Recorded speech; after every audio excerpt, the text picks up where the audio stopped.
우리가 지금 살고 있는 이 세상은 성경에 보니까 광야와 같고 또 바다와 같다라고 그렇게 말씀을 하고 있습니다. 여러분, 왜 그럴까요? 여러분, 광야는 많은 고난과 시험이 있는 곳이고 정말로 고달프고 힘든 곳이 바로 광야입니다. 여러분, 바다에도 가보셨으니까 아시겠지만 언제 큰 물결이 막 일어나고 파도가 몰려올지 모르는 곳이 바로 바다입니다. 정말 너무나 불안정하고 고통이 있는 곳이 바다이기 때문에 그렇습니다. 우리의 인생에 얼마나 많은 그런 고통이 있고 시험이 있는지 말씀하고 있는 그런 내용이지요. 우리의 인생의 과정을 살펴보면 태어날 때부터도 얼마나 고통 가운데서 태어나는지, 태어날 때부터 얼마나 울고 그러면서 태어납니까? 그리고 얼마 안 있으면은 홍역이라고 하는 것을 치료해요. 요새는 미국에 사니까 좋은 약이 있어서 홍역을 안 치르고 그러지만 얼마 전까지만 해도 홍역을 치르면요 얼마나 참 많은 아이들이 그때 많이 죽었던 것을 우리는 잘 알고 있습니다. 그리고 이제 그 시기가 지나면 사춘기를 접어들잖아요. 사춘기가 되면은 혼란스러운 시기이고 정말로 힘들어하는 아이들의 모습을 보게 되는 것입니다.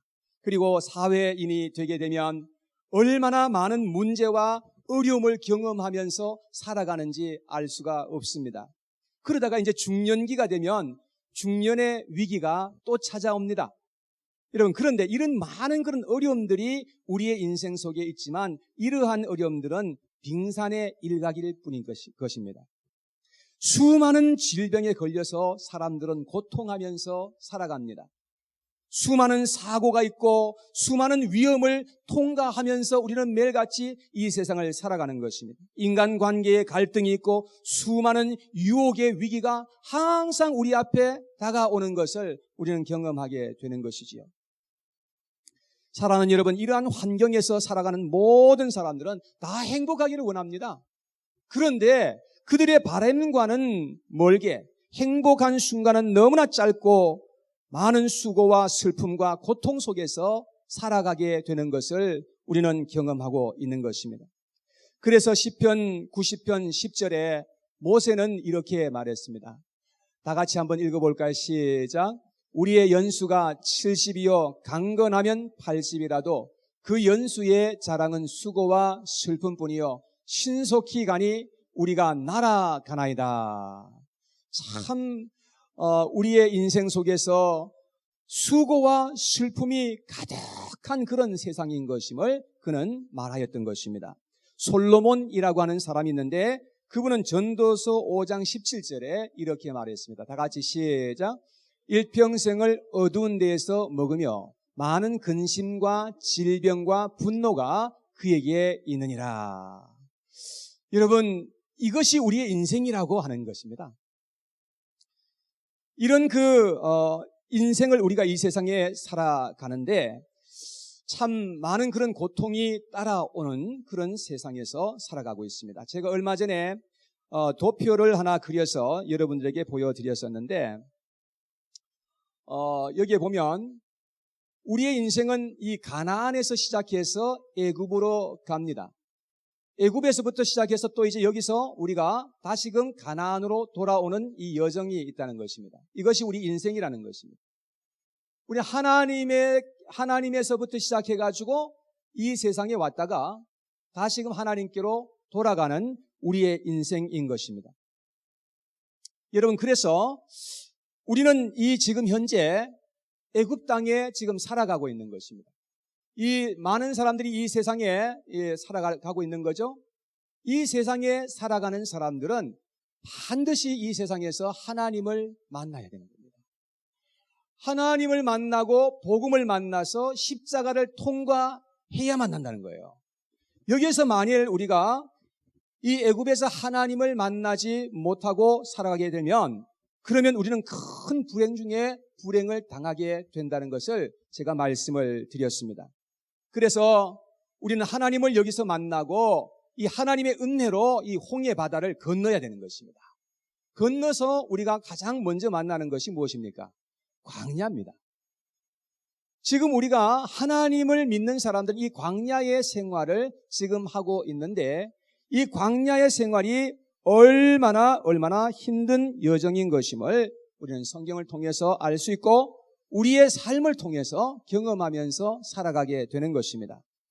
제가 광야가 어떤 곳인지를 한번 보여드릴게요. 한번 사진을 보시면 광야가 어떤 곳임을 보게 될 것입니다. 여기가 광야입니다. 참으로 너무나 크고 무서운 곳이라고 성경은 그렇게 말씀을 하고 있는데요. 그 다음 사진이요. 여기도 지금 광야인데 제가 지난번 요르단에 갔다가 제가 직접 찍은 사진이에요. 예. 이 사진을 보면 뭐 아무것도 여기 없어요. 그냥 이 뜨거운 그 태양 아래에서 이렇게 참 메마른 그런 광야의 모습을 보게 되는 것입니다. 자, 여기 지금 보면 여기도 광야인데요. 지금도 가보면 그곳에 이 광야 생활을 하는 사람들을 드문드문이라도 우리가 보게 되는 것입니다.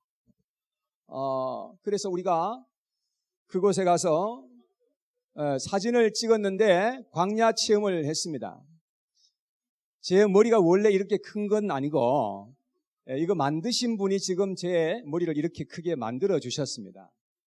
이곳에서 우리는 광야를 지나면서 이 차를 타고 내려가지고 이곳에서 이렇게 체험을 하게 되었던 것입니다. 여기는 와디럼 광야라고 하는 곳인데 여러분 이스라엘 백성들은 이러한 광야를 통과했던 겁니다. 그리고 40년 동안이나 그곳에서 생활을 하였던 그들의 이야기가 성경에 기록이 되어 있습니다. 자, 그런데 우리가 생각해 봐야 될 것은 이스라엘 백성들이 광야 생활을 했던 그 이야기들을 성경에 기록하고 오늘을 사는 여러분과 제가 그 성경 이야기를 읽고 그 이스라엘 백성들의 이야기를 우리가 볼 수 있도록 하신 이유가 무엇이냐 하는 것입니다. 왜 하나님께서 그들의 그 이야기를 지금으로부터 시작해서 3,500년 전의 이야기를 왜 성경에 기록하고 여러분과 제가 그 성경을 통해서 그 이야기를 읽게 하시느냐 하는 것입니다. 여러분 고린도전서 오늘 10장을 읽었는데 10장에 보면은 광야에서 있었던 이야기들을 쭉 그렇게 기록을 하고 있는데 6절 말씀을 한번 보시기 바랍니다.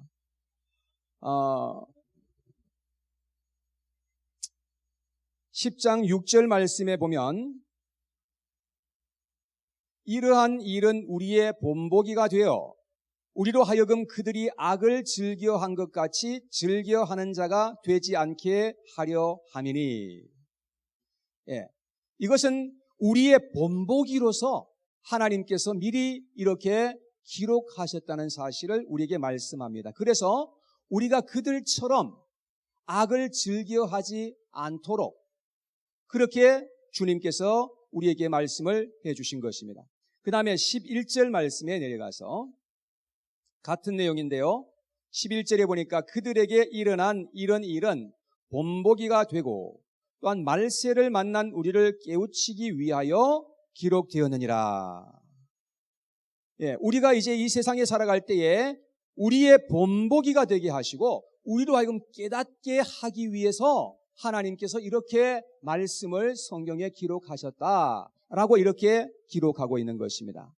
이스라엘 백성들이 광야를 통과하면서 겪었던 일은 참으로 우리에게 있어서 너무나 소중한 그런 교훈이 된다고 하는 것입니다. 사도 바울은 광야와 같은 세상을 통과하는 우리들이 가장 조심하면서 살아야 할 것이 무엇인지 우리에게 말씀해 주고 있는 것입니다. 첫 번째, 이스라엘 백성들은 우상 숭배를 정말로 조심해야 했던 것입니다. 여러분, 이것은 오늘을 사는 여러분과 제가 동일하게 가장 조심해야 할 부분인 것임을 말씀하고 있는 것이지요. 자, 7절 말씀을 보시기 바랍니다. 10장 7절에 보니까 다 같이 한 목소리로 시작. 그들 가운데 어떤 사람들과 같이 너희는 우상 숭배하는 자가 되지 말라. 기록된 바 백성이 앉아서 먹고 마시며 일어나서 뛰논다 함과 같으니라. 자, 이스라엘 백성들에게 가장 큰 시험은 바로 우상 숭배였습니다. 그들은 우상 숭배를 함으로써 하나님께로부터 멀어졌고 하나님께 큰 징계를 받았던 사실이 성경에 얼마나 많이 기록되어 있는지 알 수가 없습니다. 그 당시에 세상 나라 사람들이 섬겼던 우상은 풍요의 신이었습니다.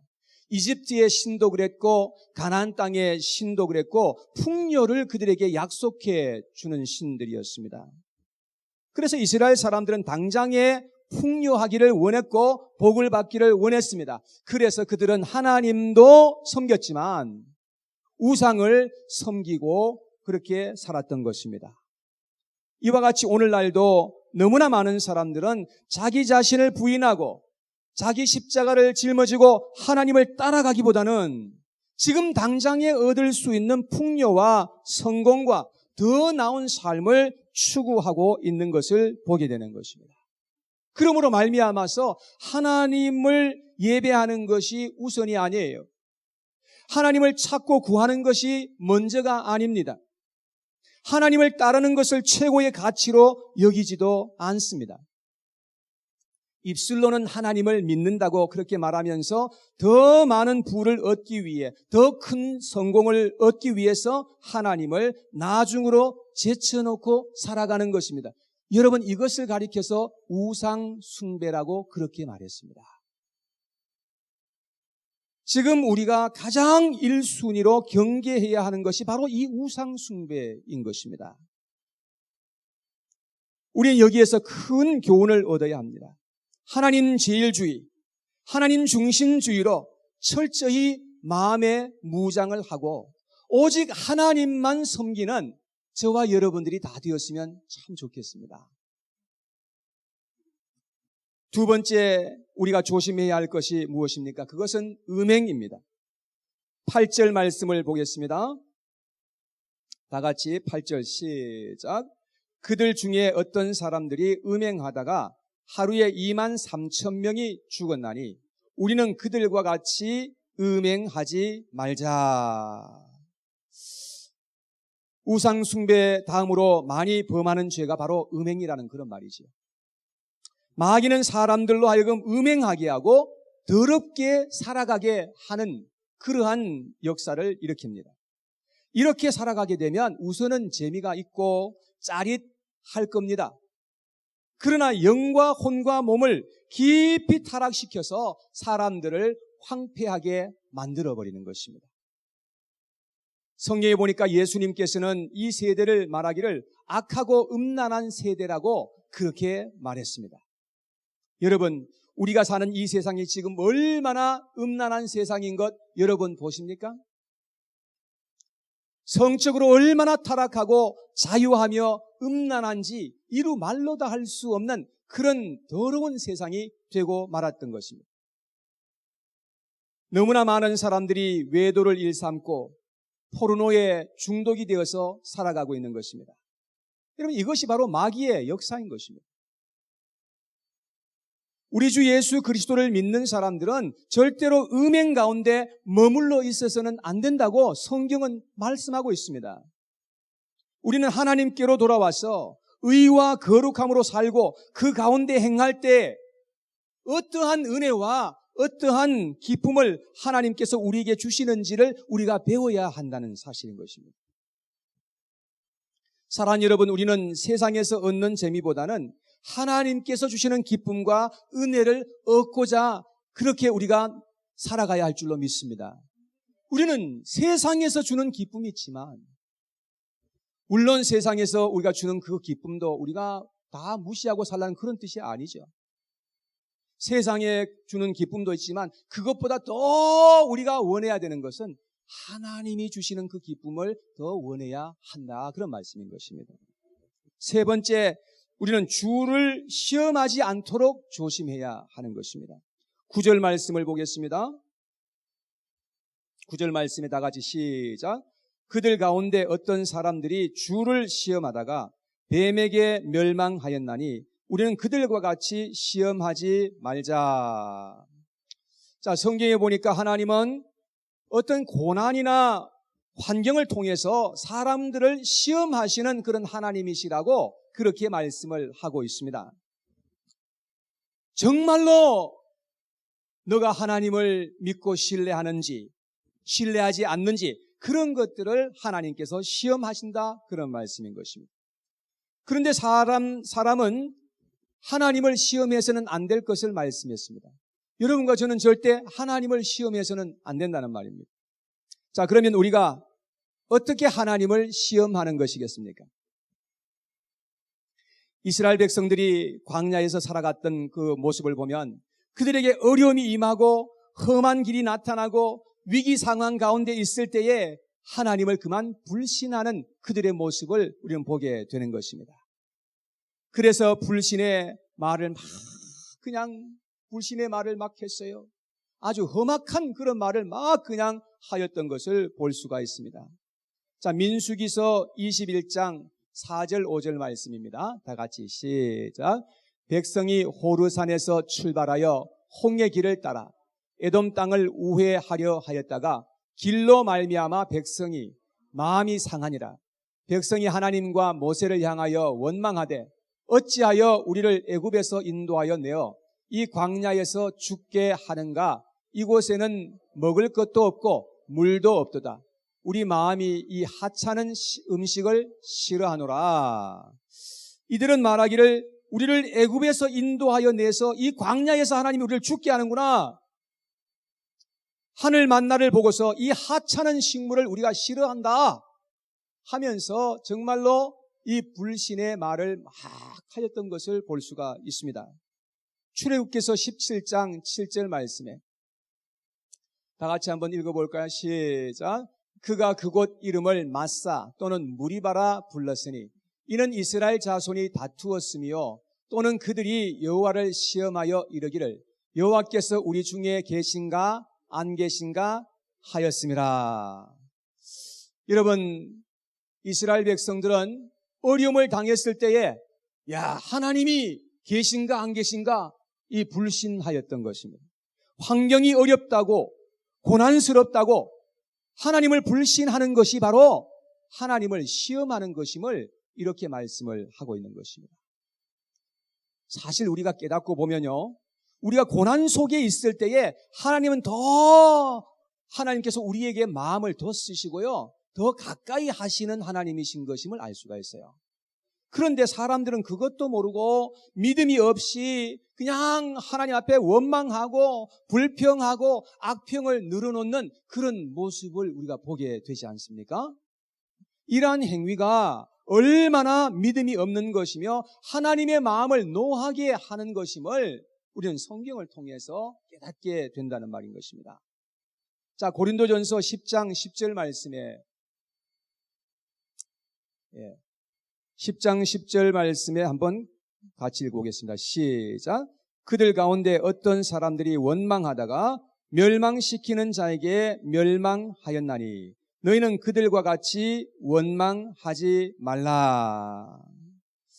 자, 우리가 고난 속에서 원망하고 불평하는 대신에 하나님은 우리가 하나님을 찾고 의지하게 되시기를 간절히 원하고 계시는 것입니다.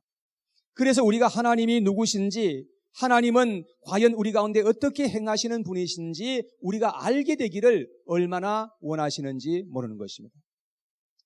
그렇게 함으로 말미암아서 우리의 믿음이 더 강해지고 우리가 연단을 받고 온전하게 되기를 간절히 원하시는 것입니다. 할렐루야. 우리에게 이런 어려움이 없이는 결코 우리가 더 하나님 앞에 강한 사람이 될 수가 없기 때문에 이러한 어려움을 통해서 시험하시는 하나님이심을 우리가 보게 되는 것입니다. 자, 그러면 이제 우리는 어떻게 해야 되는 것입니까? 이 광야에서 살아가던 이스라엘 백성들은 어떻게 해야 했던 것입니까? 여기에 대해서 말씀을 좀 나누고자 합니다. 첫째, 하나님의 약속을 온전히 의뢰해야 했던 겁니다. 하나님이 애굽 땅에서 이스라엘 백성들에게 약속하신 것이 무엇이었습니까? 하나님이 이스라엘 백성들에게 뭘 약속하셨어요? 가나안 땅을 약속하셨잖아요. 내가 너희들에게 가나안 땅을 주겠다. 그곳은 젖과 꿀이 흐르는 그런 땅이다. 라고 하면서 약속을 하셨습니다. 하나님께서 약속하셨다면 당연히 하나님께서 주실 줄 믿고 행동을 했어야 했던 것입니다. 그런데 어려움이 오고 위기가 왔을 때 그들은 하나님이 약속하신 것을 믿지 않았던 것을 볼 수가 있습니다. 여러분, 그러니까 우리가 어려움을 당했을 때 그때가 굉장히 중요한 때예요. 그들은 환경을 바라보며 그들의 처지를 한탄하고 원망하고 악평하였던 것을 볼 수가 있습니다. 그리고 애굽으로 다시금 돌아가자라고 그렇게 사람들을 선동했던 것을 우리는 보게 되는 것입니다. 그런데 거기에는 갈렙과 여호수라는 사람이 있었는데 이 사람들은 하나님의 약속하신 말씀을 정말로 신뢰하면서 살았던 사람들이었어요. 그리고 그들은 이렇게 말했습니다. 그 땅은 심히 아름다운 땅이다. 과연 젖과 꿀이 흐르는 땅이 아니냐? 하나님이 우리를 그곳으로 인도하여 들이실 것이다. 하나님이 지금 우리와 함께 하신다. 지금 당장에 쳐들어 올라가자. 이렇게 말했어요. 얼마나 참으로 담대하게 이렇게 말했는지 우리가 볼 수가 있습니다. 하나님의 약속을 굳게 믿었던 이 갈렙과 여호수아는 성경에 보니까 여러분, 이들은 가나안 땅을 밟고 가나안 땅 중에서도 가장 좋은 땅을 차지했다고 그렇게 말씀을 하고 있는 것입니다. 우리는 하나님이 약속하신, 성경에서 약속하신 이 하나님의 말씀을 굳게 믿어야 할 줄로 믿습니다. 그게 믿음이라는 거예요. 이사야서 41장 10절 말씀 다 같이 시작. 두려워하지 말라. 내가 너와 함께 함이라. 놀라지 말라. 나는 내 하나님이 됨이라. 내가 너를 굳세게 하리라. 참으로 너를 도와주리라. 참으로 나의 의로운 오른손으로 너를 붙들리라. 성경에 보니까 하나님이 우리에게 약속하신 말씀이잖아요. 이러한 약속의 말씀을 우리는 굳게 붙잡고 믿어야 한다는 것입니다.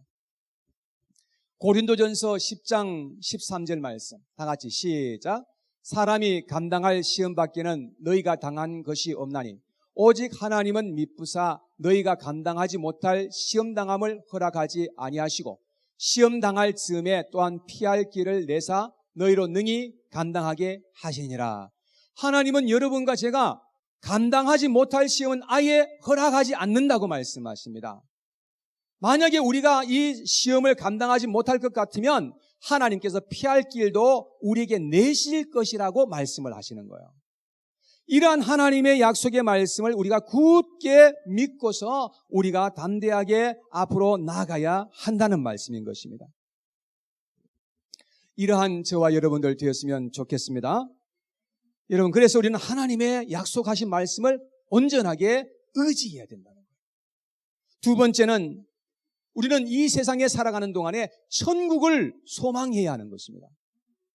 이스라엘 백성들이 광야에서 생활할 때에 가나안 땅을 보면서 살았던 것처럼 우리는 이 세상에 지금 살아가면서 항상 천국을 바라볼 수 있어야 한다는 것이지요.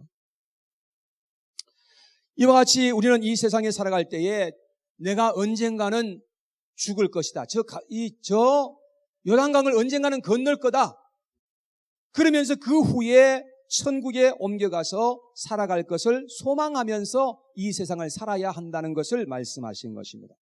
시편 39편 4절 말씀에 다 같이 시작. 여호와여 나의 종말과 연한이 언제까지인지 알게 하사 내가 나의 연약함을 알게 하소서. 이건 다윗이 기도한 내용입니다. 다윗이 기도하기를 나의 이 인생이 얼마나 짧은지, 그래서 내가 얼마나 연약한 존재인지를 알게 해달라고 그렇게 기도하는 것을 볼 수 있습니다. 그래서 내가 이 세상을 살 때 지혜롭게 살 수 있도록 도와달라고 이렇게 기도한 거예요. 여러분, 우리가 잠시 후에 이 세상을 떠날 그러한 것을 생각하고 영원한 천국에 갈 것을 생각하면서 이 땅의 것에 너무 집착하지 않도록 조심해야 한다는 그런 말씀이죠. 이 땅의 것은 그냥 어느 정도 껏 하시면 됩니다. 이미 하나님께서 우리에게 많은 것을 부어주셨어요. 그리고 우리는 천국을 이 세상에 살아가면서 꿈꾸며 천국에 들어갈 준비를 하면서 이 세상에 살아가야 한다는 것을 여러분 기억하시기 바랍니다. 여러분, 천국에 소망이 있는 사람들, 그런 사람들은 웬만한 것은 그냥 넘어갈 수 있어요. 웬만한 것은 그냥 손해볼 수도 있어요. 왜? 잠시 후에 어차피 다 놓고 갈 거니까. 우리는 지금 이 세상에 살지만 이 세상에 속하지 않았다는 것을 우리는 기억해야 되는 것입니다. 하나님 이 땅의 것을 하나도, 실로라기 하나도 우리에게 유업으로 주신 일이 없어요. 오직 하나님께서는 영원한 천국을 우리에게 믿는 자에게 유업으로 주셨다는 거 여러분 기억하면서 살아가시기를 바랍니다. 이 땅에 살면서 천국을 꿈꾸는 거예요. 그 천국을 내가 지금 끌어당겨가지고 지금 내가 이 세상에서 천국을 바라보면서 사는 거예요. 그게 바로 믿음의 삶이다 하는 것입니다. 세 번째, 사명을 따라서 살아가야 하는 것입니다. 하나님은 우리를 불러주시고 일을 맡겨주셨습니다. 그것을 가리켜서 성경에 보니까 사명이다 그랬어요. 우리는 하나님이 나에게 뭘 맡겨주셨는지를 알고 그것을 찾아야 됩니다. 그리고 그 일에 내가 헌신하고 집중할 수 있어야 됩니다. 예수님께서도요, 이 세상에 살아갈 때에 하나님 아버지께서 맡겨주신 하나님의 그 뜻이 있었는데 그 뜻을 알고서 그 뜻에 주님께서 헌신하시면서 그렇게 사셨던 그런 모습을 우리는 성경에서 보게 되는 것입니다.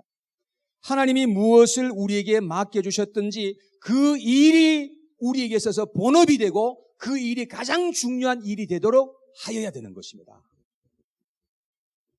하나님이 여러분과 나에게 주신 그 일보다 더 중요한 것은 아무것도 없어요.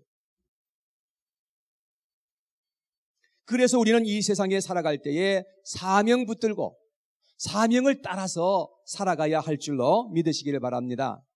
이렇게 천국의 소망을 가지고 사명을 따라서 살아가는 사람들에게는 웬만한 시험은 시험도 되지 않습니다. 그리고 시험이 왔을 때에 그 시험을 잘 통과함으로 말미암아서 우리는 하나님을 새롭게 경험하는 하나님의 은혜가 임하게 된다는 사실인 것입니다.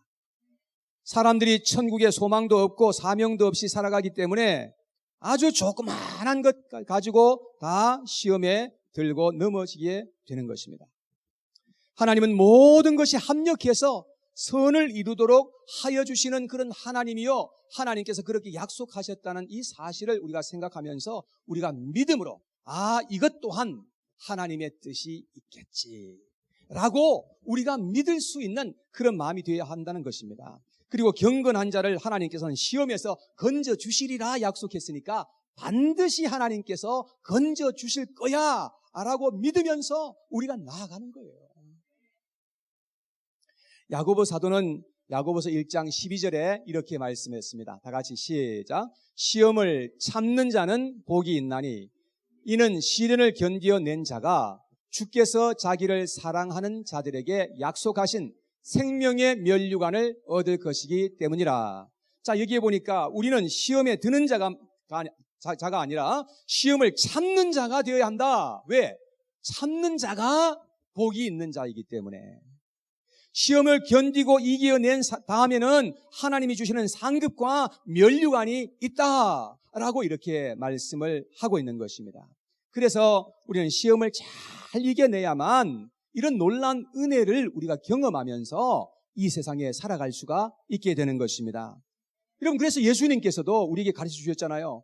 시험에 들지 말게 하옵시며, 시험에 들지 않게 해달라고 우리가 하나님 앞에 기도하면서 우리가 믿음으로 주님을 바라보면서 나아갈 때에 우리는 그 어떤 시험이라 할지라도 우리가 감당할 수 있는 지혜와 능력을 하나님께서 허락해 주실 줄로 믿습니다.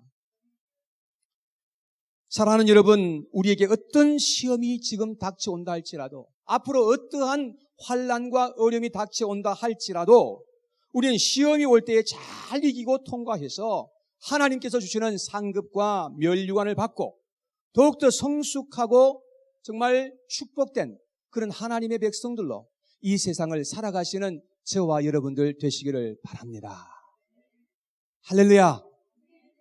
이러한 인생이 될 것을 여러분 믿고 우리 하나님만 온전하게 믿는 믿음의 사람들로 살아가시기를 바랍니다. 아멘.